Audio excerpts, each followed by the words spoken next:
Alright, so for week 1 math, we're going to have our decimal dodecahedron, 10-sided sphere. So our decimal dodecahedron is going to cover all of the things that we did with our decimal unit, which we just finished right before spring break. But just to refresh, that's why I sent this. So here's the one that I started.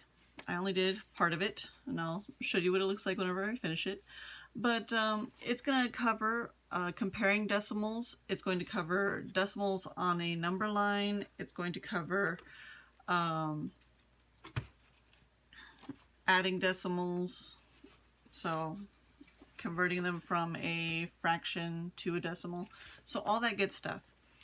Now, it also covers decimal models, and that's what I kind of didn't finish mine so that I could show you our decimal models. Now remember, when we're multiplying,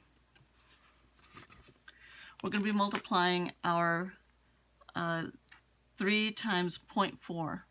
So when we multiply it, remember we have to take our decimal out, and then we're going to multiply like normal, and then we're going to put our decimal back in. Alright, so for both of these, that's what you're going to do. Now remember, when you're multiplying, that means that you're taking your 0.4 and you're going to make that 3 times.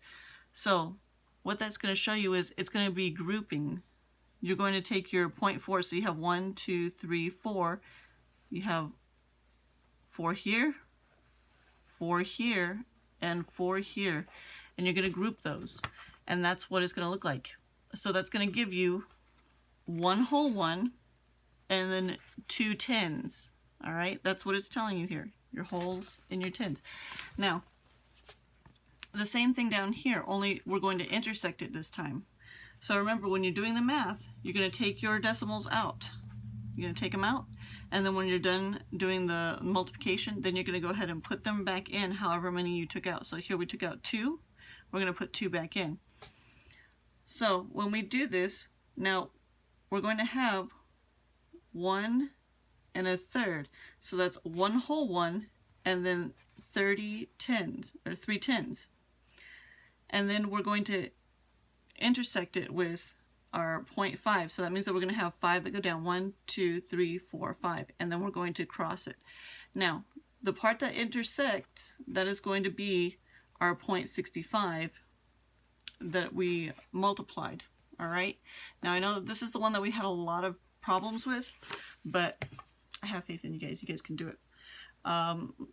There's also the answer key in there in case you really don't get it, but I'm going to go ahead and I'm going to finish cutting this out, and then I will finish my dodecahedron and show you what it looks like completed. Now, for whenever I was putting it together, I put 5 going all the way around.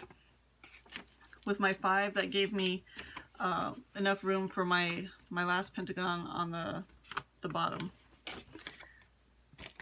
So I would love to see pictures of how that turns out. Alright, love you guys. Miss you. Bye.